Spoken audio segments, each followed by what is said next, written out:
Welcome back to my channel. ನಾನು Basavaraj D. ಇವತ್ತಿನ ವಿಷಯ how to calculate least count value. First ನಾವು least count value ಅಂದರೆ ಏನಂತ ತಿಳ್ಕೊಬೇಕು. Least count value is the capability of the scientific instrument to measure the smallest value. ಅಂದರೆ ಏನು ಬರಿಬೋದು ನಾವು, it is a smallest value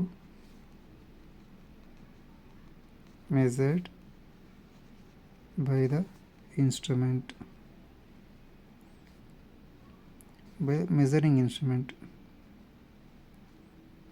Smallest value measured by the measuring instrument, such as ಯಾವ್ಯಾವ example ಏನು ಹೇಳ್ಬೋದು ನಾವಿಲ್ಲಿ, ಯಾವ್ಯಾವ ಎಕ್ಸಾಂಪಲ್ ಬರ್ತವೆ ನಮ್ಗೆ. ಎಕ್ಸಾಂಪಲ್ ಅಂತ ಬಂದಾಗ ಒಂದು ವರ್ನಿಯರ್ ಕ್ಯಾಲಿಪರ್ಸ್,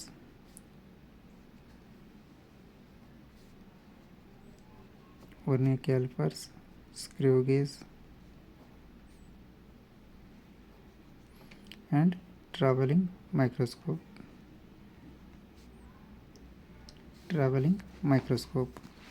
ಇದರಲ್ಲಿ ನಾವು ಯಾವುದಕ್ಕೆ ಯಾವ ರೀತಿಯಾಗಿ ಒಂದು ಲೀಸ್ಟ್ ಕೌಂಟ್ ವ್ಯಾಲ್ಯೂ ಎಷ್ಟು ಇರುತ್ತೆ ಅಂತ ಮೆಜರ್ ಮಾಡಬೇಕು.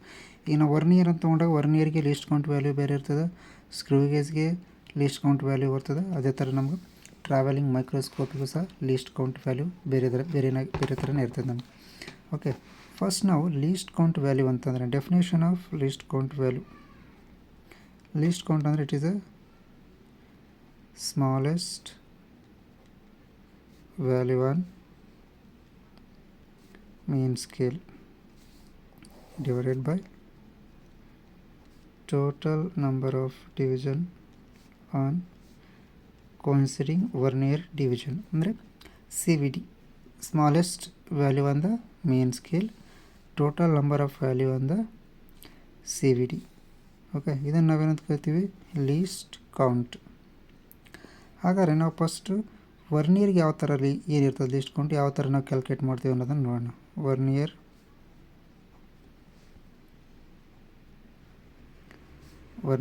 ಕ್ಯಾಲಿಪರ್ಸ್. ವರ್ನಿಯರ್ ಕ್ಯಾಲಿಪರ್ಸ್ಗೆ ನಾವು ಲೀಸ್ಟ್ ಕೌಂಟ್ ವ್ಯಾಲ್ಯೂನ ಏನಂತ ತೊಗೋಣ. Least count value is the smallest division on mean scale divided by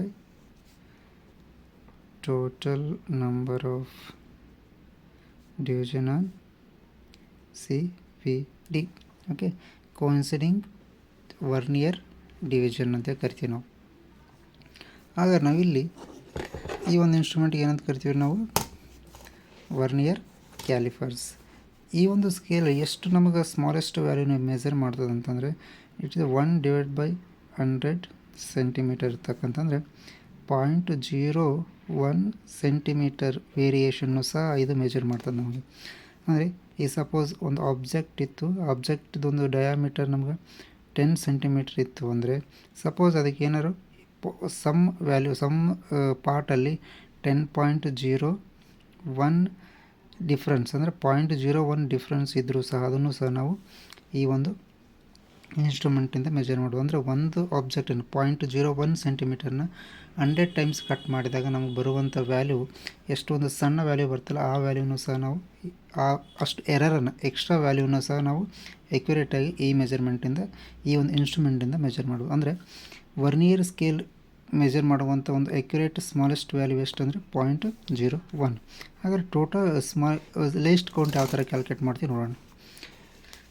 ಈ ಒಂದು ಇನ್ಸ್ಟ್ರೂಮೆಂಟಲ್ಲಿ ನಮಗೆ ಇದೇನು ರೀ, ಈ ಒಂದು ಸ್ಕೇಲಿ ನಾವು ಮೇನ್ ಸ್ಕೇಲ್ ಅಂತ ಕರಿತೀವಿ. ಇದು ಕೋಇನ್ಸಿಡಿಂಗ್ ಸ್ಕೇಲ್, ಹೌದಾ, CVD. ಇದನ್ನು ನಾವು CVD ಅಂತ ಕರಿತೀವಿ, ಇದನ್ನು ಮೇನ್ ಸ್ಕೇಲ್ ಅಂತೇಳಿ ಕರಿತೀವಿ ನಾವು. ಈ ಮೇನ್ ಸ್ಕೇಲಲ್ಲಿ ನೋಡಿರಿ 0 to 1 2 3 4 as it is normal scale type ಇದೆ. ಇಲ್ಲಿ 0 to 1 ಮಧ್ಯೆ 0 to 1 ಮಧ್ಯೆ ಎಷ್ಟಿದೆ, 10 ಲೈನ್ಸ್ ಇದ್ದಾವೆ. 1 2 3 4 5 6 7 8 9 10 ಇದ್ದಾವೆ. ಅದೇ ಥರ ನಾವು CVD ಯಾವುದನ್ನು ಕೋಇನ್ಸಿಡಿಂಗ್ ವರ್ನಿಯರ್ ಡಿವಿಷನ್ ಅಂತ ಕರಿತೀವಲ್ಲ, ಇದು ನಮಗೆ CVD. ಇದರ ಮೇಲೆ ಎಷ್ಟು ಲೈನ್ ಇದ್ದಾವೆ, 0 1 2 3 4 5 6 7 8 9 10. ಇದ್ರ ಮೇಲೂ ಸಹ ನಮ್ಗೆ 10 ಲೈನ್ಸ್ ಇದ್ದಾವೆ. ಅಂದರೆ ಮೇನ್ ಸ್ಕೇಲ್ ಮೇಲೆ 0 to 15 ಸ್ಕೇಲನ್ನು ಇಂಡಿಕೇಟ್ ಮಾಡ್ತದೆ. ಈ ಸ್ಕೇಲ್ ವ್ಯಾಲ್ಯೂ ಏನಿದೆ ನಮಗೆ ಇನ್ ಸೆಂಟಿಮೀಟ್ರ್ ಒಳಗಿದೆ. ನಮಗೆ ಈ ಸ್ಕೇಲ್ ವ್ಯಾಲ್ಯೂ ಇರೋದರಲ್ಲಿ ಇನ್ ಸೆಂಟಿಮೀಟರ್ಸ್. ಸೊ ಆಗ ನಾವಿಲ್ಲಿ ಫಾರ್ಮುಲಾ ಪ್ರಕಾರ ಏನು ಮಾಡ್ಬೋದು, ಸ್ಮಾಲೆಸ್ಟ್ ಡಿವಿಷನ್ ಅಂದರೆ ಯಾವ ಥರ ತೊಗೊತೀವಿ ಅಂತಂದರೆ, ಈ ಒಂದು ಸ್ಕೇಲಲ್ಲಿ 0 to 1 ಸ್ಕೇಲನ್ನು ಕನ್ಸಿಡರ್ ಮಾಡ್ತೀನಿ. ಅಲ್ಲಿ ಒಂದು ನಿಮಗೆ ರೆಫರೆನ್ಸ್ ಬರುತ್ತೆ ತೋರಿಸ್ತೀನಿ. ಇದು ನಮಗೆ 15 ಮಟ್ಟ ಇದೆ, ಬಟ್ ನಾವು ಕನ್ಸಿಡರ್ ಮಾಡೋದು 0 to 1 ಸೆಂಟಿಮೀಟರ್. ಅದರ ಮಧ್ಯೆ 10 ಲೈನ್ಸ್ ಇದೆ ನಿಮಗೆ 1 2 3 4 5 6 7 8 9 10. ಹಾಗಾದ್ರೆ ಈಚ್ ವ್ಯಾಲ್ಯೂ ಎಷ್ಟಾಗ್ತದೆ ನಮಗೆ? Each line value 0.1 0.2 0.3 0.4 up to 0.91.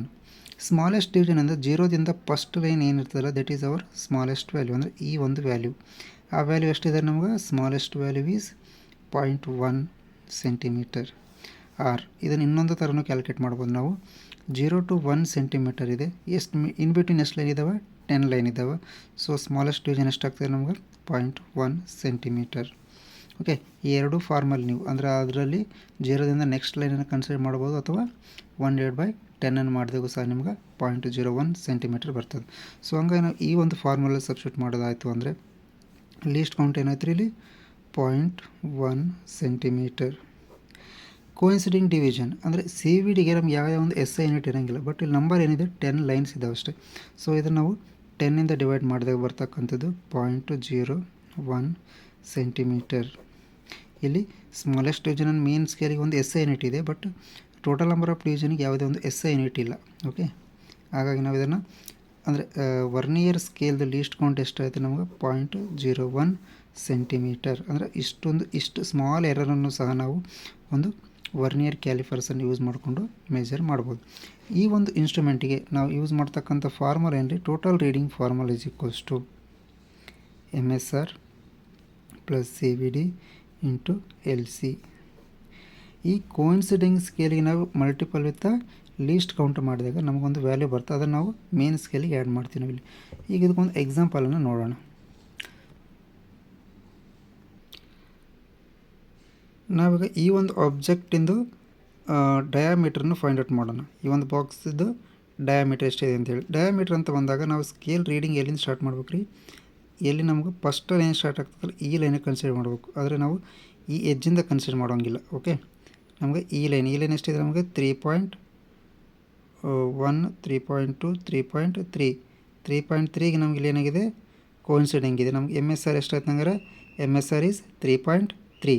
So ನಾವಿಲ್ಲಿ CVD ಕೋಇನ್ಸಿಡಿಂಗ್ ವ್ಯಾಲ್ಯೂ ಎಷ್ಟಾಯ್ತು ಅನ್ನೋದನ್ನು ನೋಡೋಣ.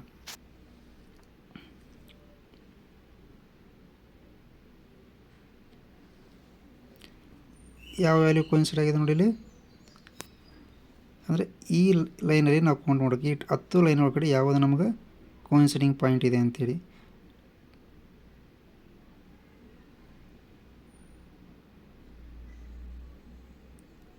ನಮಗೆ ಎಕ್ಸಾಕ್ಟ್ ಈ ಲೈನು ಎರಡು ನಮಗೆ ಕೋಇನ್ಸೈಡ್ ಆಗಿದೆ. ಅಂದರೆ ನಮಗೆ ಎಷ್ಟು?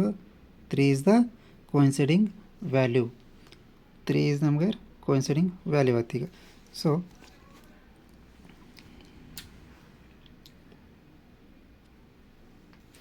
ಅಂದರೆ ನಮ್ಗೆ ಇಲ್ಲಿ ಏನಾಗ್ತದೆ ರೀ? MSR ಎಷ್ಟಾಯ್ತು ನಮ್ಗೆ? 3.3 plus 3 is the coinciding value. Least count ನಮ್ಮ ವ್ಯಾಲ್ಯೂ ನಮ್ಗೆ ಆಲ್ರೆಡಿ ಗೊತ್ತಿದೆ 0.01 ಸೆಂಟಿಮೀಟರ್. ಸೊ ಇದು ನಮಗೆ 3.3 ಸೆಂಟಿಮೀಟರ್ ಇದೆ. 3.3 ಪ್ಲಸ್ 0.03 ಸೆಂಟಿಮೀಟರ್. ಸೊ ನಮ್ಗೆ ಆ ಒಂದು ಬಾಕ್ಸ್ ಡಯಾಮೀಟರ್ ಎಷ್ಟಾಯ್ತು ರೀ? 3.33 ಸೆಂಟಿಮೀಟರ್. ಅಂದರೆ ನಮಗೆ ಈ ನಾರ್ಮಲ್ ಸ್ಕೇಲನ್ನು ನಾವು ಮೆಜರ್ ಮಾಡಿಕೊಂಡು ಇನ್ ಕೇಸ್ ನೀವು ನಾರ್ಮಲ್ ಸ್ಕೇಲಿಂದ ಒಂದು ಆ ಡಯಾಮೀಟ್ರನ್ನು ಫೈಂಡ್ ಔಟ್ ಮಾಡಿದ್ದಾದರೆ ಓನ್ಲಿ ನಮಗೆ 3.3ನ ಮಾತ್ರ ನಾವು ಒಂದು ಎಕ್ಯುರೇಸಿಯನ್ನು ಮಾತ್ರ ಹೇಳೋಕ್ಕೆ ಸಾಧ್ಯ ಆಗ್ತಾಯಿತ್ತು ಅದನ್ನು. ಆದರೆ 0.3 ಏನಿದೆ ನಮಗೆ ಇಲ್ಲಿ ಮಿಸ್ ಆಗ್ತಾಯಿತ್ತು ನಾರ್ಮಲ್ ಸ್ಕೇಲ್ ಯೂಸ್ ಮಾಡ್ಕೊಂಡು ಮಾಡಿದ್ವಿ ಅಂತಂದರೆ. ಸೊ ವರ್ನಿಯರ್ ಸ್ಕೇಲ್ ಬೆನಿಫಿಟ್ ಏನಂದರೆ ಇದು 0.3ನೂ ಸಹ 0.03ನೂ ಸಹ ಒಂದು ಎಕ್ಯುರೇಟಾಗಿ ಕ್ಯಾಲ್ಕುಲೇಟ್ ಮಾಡ್ತದೆ ನಮಗೆ. ಇದೇ ಥರ ನೀವು ಯಾವುದೇ ಒಂದು ಆಬ್ಜೆಕ್ಟ್ ಇದ್ದರೂ ಸಹ ನೀವು ಅದರದ್ದೊಂದು ನೀವು ರೇಡಿಯೇಷನ್ನ ಅಥವಾ ಡಯಾಮೀಟ್ರನ್ನು ಫೈಂಡ್ ಔಟ್ ಮಾಡ್ಬೋದು. ಡಯಾಮೀಟ್ರ್ ಥ್ರೂ ನಾವು ಆಗ ಆಲ್ರೆಡಿ ಮತ್ತೇನು ಮಾಡ್ತೇವೆ? ನಾವು ರೇಡಿಯಸನ್ನು ಸಹ ಫೈಂಡ್ ಔಟ್ ಮಾಡ್ತೇವೆ. ಈಗ ನಾವು ರೇಡಿಯಸ್ ಅಂತಂದರೆ diameter divide by 2. This is our radius of the object. ಈ ಒಂದು ಇನ್ಸ್ಟ್ರೂಮೆಂಟಿಗೆ ಎರಡು ಕಡೆ ನಿಮಗೆ ನಾಬ್ ಇದ್ದಾವೆ. ಒಂದು ಈ ಪಾರ್ಟನ್ನು ಯೂಸ್ ಮಾಡಿಕೊಂಡು ನಾವು ಆಬ್ಜೆಕ್ಟ್ ಡಯಾಮೀಟರ್ ಯೂಸ್ ಮಾಡ್ತೇವೆ. ಬಟ್ ಈ ಪಾರ್ಟ್ ಒಂದು ಎಕ್ಸ್ಟ್ರಾ ಇದೆ ಅಲ್ವಾ? ಇದ್ರದ್ದು ಏನು ಯೂಸ್ ಅಂತಂದರೆ ಈ ಸಪೋಸ್ ನಾವು ಇನ್ನರ್ ರೇಡಿಯಸನ್ನು ಫೈಂಡ್ ಔಟ್ ಮಾಡ್ಬೇಕಾಗಿತ್ತು. ಯಾವುದೇ ಒಂದು ಆಬ್ಜೆಕ್ಟಿನ ಇನ್ನರ್ ಡಯಾಮೀಟರ್ನ ಫೈಂಡ್ ಔಟ್ ಮಾಡಬೇಕಾಗಿದ್ದಾಗ ನಾವು ಈ ಒಂದು ಸ್ಕೇಲ್ನ ಯೂಸ್ ಮಾಡುತ್ತೇವೆ. ಅಂಥ ಸಂದರ್ಭದಲ್ಲಿ CVDನ ಈ ಸ್ಕೇಲನ್ನು ರೆಫರ್ ಮಾಡ್ಬೇಕು ನಾವು CVD ನೋಡಲಿಕ್ಕೆ. ಕೋಇನ್ಸಿಡಿಂಗ್ ವ್ಯಾಲ್ಯೂ ನೋಡಬೇಕಾದಾಗ ಈ ಸ್ಕೇಲನ್ನು ರೆಫರ್ ಮಾಡೋಂಗಿಲ್ಲ, ಈ ಒಂದು ಸ್ಕೇಲನ್ನು ನಾವು ರೆಫರ್ ಮಾಡೋದು. ಇದು ಸಹ ನಮಗೇನಿದೆ 0 1 2 3 4 5 6 7 8 ಇದೆ. ನಮಗೆ ಇಲ್ಲಿ 8 ಲೈನ್ಸ್ ಮಾತ್ರ ಇದ್ದಾವೆ. ಆ ಒಂದು ಸ್ಕೇಲನ್ನ ಮೆಜರ್ ಮಾಡಿಕೊಂಡು ನಾವು ಮತ್ತು ಅದರ ಡಯಾಮೀಟ್ರನ್ನು ಫೈಂಡ್ ಔಟ್ ಮಾಡ್ಬೋದು. ಅದನ್ನು ಸಹ ಆ್ಯಸ್ ಇಟ್ ಯಾವ ರೀತಿ ನಾವು ಫೈಂಡ್ ಔಟ್ ಮಾಡ್ತೀವಿ ಅನ್ನೋದನ್ನು ನೋಡೋಣ. ಈ ನೋಡಿ, ನಾವು ಈ ಒಂದು box inner diameter find out ಮಾಡಬೇಕು. 2 ಎಡ್ಜ್ಗೆ ಇದನ್ನು ಸೆಟ್ ಮಾಡಿದ್ದೇನೆ. ಈ ಒಂದು ಇನ್ಸ್ಟ್ರೂಮೆಂಟಿಂದು ಇನ್ನರ್, ಈ ಒಂದು ಕ್ಯಾಪಿಂದು ಇನ್ನರ್ ಡಯಾಮೀಟರ್ ನಾವು ಈಗ ಫೈಂಡ್ ಔಟ್ ಮಾಡ್ಬೋದು. ಅದಕ್ಕೆ ನಾವು ಮತ್ತು ಸ್ಕೇಲನ್ನು ಆ್ಯಸ್ ಇಟ್ ಈಸ್ ಆಗಿ ರೀಡ್ ಮಾಡಬೇಕಾಗ್ತದೆ.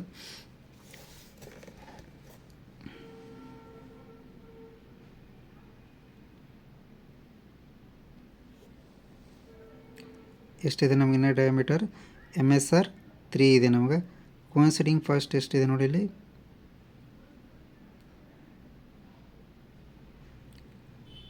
1 ಈಸ್ ದ CVD. ನಮಗೆ 1 ಈಸ್ ಎಕ್ಯುರೇಟಾಗಿ ಕೋಇನ್ಸೈಡ್ ಆಗಿದೆ. ನಮಗೆ 1 ಏನಾಗ್ತದೆ ನಮಗೆ ಇಲ್ಲಿ CVD ಆಗ್ತದೆ. ಸಪೋಸ್ ನಿಮಗೆ ಈ ಸ್ಕೇಲ್ ಒಂದು ಕನ್ಫ್ಯೂಷನ್ ಆಗ್ತಿತ್ತು ಅಂದರೆ ಅಗೇನ್ ನೀವು ಇದೇ ಸ್ಕೇಲನ್ನು ಸಹ ನೀವು ರೆಫರ್ ಮಾಡ್ಬೋದು, ಈ ಸ್ಕೇಲಲ್ಲಿ ಯಾವುದು ಪ್ಯಾರಲಲ್ ಇದೆ ಅಂತೇಳಿ.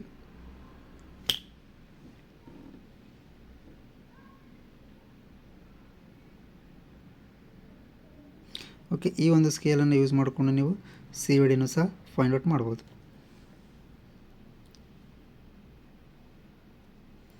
ಅದರ ಅರ್ಥ ಆಯ್ತಲ್ವ? ಔಟರ್ ಡಯಾಮೀಟ್ರನ್ನ ಫೈಂಡ್ ಔಟ್ ಮಾಡಬೇಕಾದಾಗ ನಾವು ಈ ಒಂದು ಸ್ಪೇಸನ್ನು ಯೂಸ್ ಮಾಡ್ತೇವೆ. ಇನ್ನರ್ ಡಯಾಮೀಟ್ರನ್ನ ಫೈಂಡ್ ಔಟ್ ಮಾಡಬೇಕಾದಾಗ ನಾವು ಈ ಒಂದು ಪಾರ್ಟನ್ನು ಯೂಟಿಲೈಸ್ ಮಾಡ್ಕೊಳ್ತೇವೆ ನಾವು. ಇದು ನಮಗೆ ವರ್ನಿಯರ್ ಕ್ಯಾಲಿಪರ್ಸದ್ದು ಲೀಸ್ಟ್ ಕೌಂಟನ್ನು ಕ್ಯಾಲ್ಕುಲೇಟ್ ಮಾಡುವ ಲೀಸ್ಟ್ ಕೌಂಟು ಮತ್ತು ಒಂದು ಡಯಾಮೀಟ್ರ್ ವ್ಯಾಲ್ಯೂನ ಯಾವ ರೀತಿಯಾಗಿ ನಾವು ಫೈಂಡ್ ಔಟ್ ಮಾಡ್ತೀವಿ ಅನ್ನೋದನ್ನು ನೋಡಿದ್ದೀವಿ ನಾವು. ಓಕೆ, ಇನ್ನು ಮುಂದಿನ ಕ್ಲಾಸಲ್ಲಿ ನಾವು ಒಂದು ಸ್ಕ್ರೂ ಗೇಜನ್ನು ಯಾವ ರೀತಿಯಾಗಿ ಯೂಸ್ ಮಾಡ್ತೇವೆ, ಟ್ರಾವೆಲಿಂಗ್ ಮೈಕ್ರೋಸ್ಕೋಪನ್ನು ಯಾವ ರೀತಿಯಾಗಿ ಯೂಸ್ ಮಾಡ್ತೀವಿ ಅನ್ನೋದನ್ನು ಸಹ ತಿಳಿದುಕೊಳ್ಳೋಣ. ಈ ಒಂದು ಕ್ಲಾಸ್ ನಿಮಗೆ ಇಷ್ಟ ಆದರೆ ನಿಮ್ಮ ಎಲ್ಲ ಗೆಳೆಯರಿಗೂ ಕಳಿಸಿ ಮತ್ತು ಅವರನ್ನು ಸಬ್ಸ್ಕ್ರೈಬ್ ಆಗುವಂತೆ ಪ್ರೇರೇಪಿಸಿ. ಧನ್ಯವಾದಗಳು. Thank you.